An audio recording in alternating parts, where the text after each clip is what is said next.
nous allons voir la notion de comparaison et étude des signes. Donc, par rapport à la comparaison, c'est qu'il faut retenir. Si on me donne, par exemple, 3 et des racines de D à comparer, l'intérêt, c'est de dire alors, entre les 3 et les 2 racines de D, lesquels est le plus grand. Donc, pour cela, qu'est-ce que vous allez faire? Ce qui dérange, c'est qu'à ce niveau, on a les radicales. Et là, c'est 3 tout court. Donc, pour pouvoir faire partir ces radicales, vous allez élever au carré les 2. Donc là, j'ai fait 3 au carré. Et de ce côté, des racines de 2 au carré. Donc, vous êtes d'accord avec moi que 3 au carré, ça me donne 9. Et 2 au carré, c'est 4. Racine de 2 au carré, c'est 2. Donc, 4 fois 2, ça va nous donner 8. Et là, vous comprenez avec moi que le 9 est plus grand que 8. Dans le même cadre d'idée, 3 carré est plus grand que 2 racines de 2. Et là, donc, le 3 est supérieur à 2 racines de 2.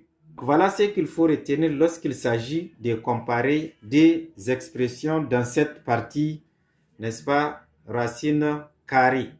Maintenant, pour ce qui est des signes, qu'est-ce qu'il faut retenir? Nous allons voir 3 cas. Si on garde les mêmes nombres, 3 et des racines de 2. Imaginez si je vous donne par exemple A égale 3 plus 2 racines de 2. Je donne encore B égale 3 moins 2 racines de 2. Et C, ça fait 2 racines de 2 moins 3. Regardez très bien les 3 écritures A, B, C.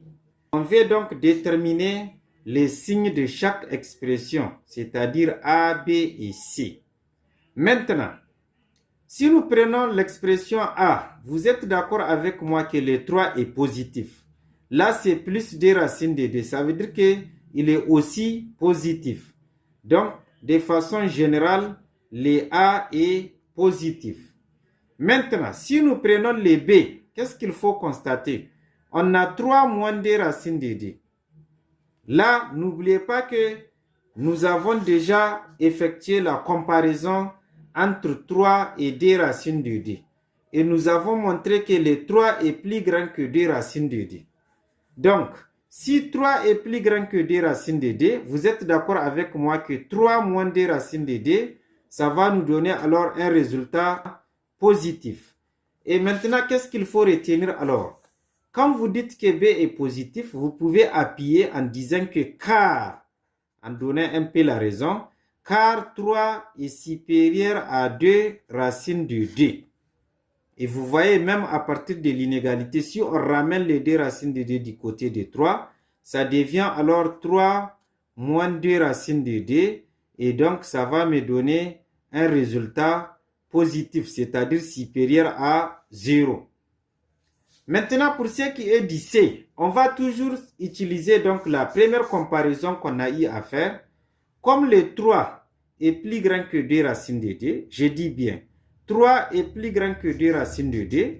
Ça veut dire que si nous comparons, donc, 3 étant plus grand que 2 racines de 2, donc on a 2 racines de 2 moins 3.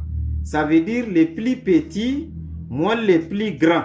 Là, ça va me donner un résultat négatif. Donc, le C sera négatif. Vous allez garder toujours la même raison, car, donc, on a 2 racines de 2 est inférieur à 3. Et vous êtes d'accord avec moi, si vous ramenez les 3 à gauche, vous allez avoir 2 racines de 2 moins 3 inférieur à 0. Et qui dit inférieur à 0 dit négatif. Mais vous, candidat au BPC, si vous arrivez déjà à mentionner que vous choisissez C négatif, parce que tout simplement, les 2 racines de 2 est plus petit que 3. Vous avez bien répondu à la question. Merci pour votre compréhension et de bien vouloir essayer pour maîtriser correctement.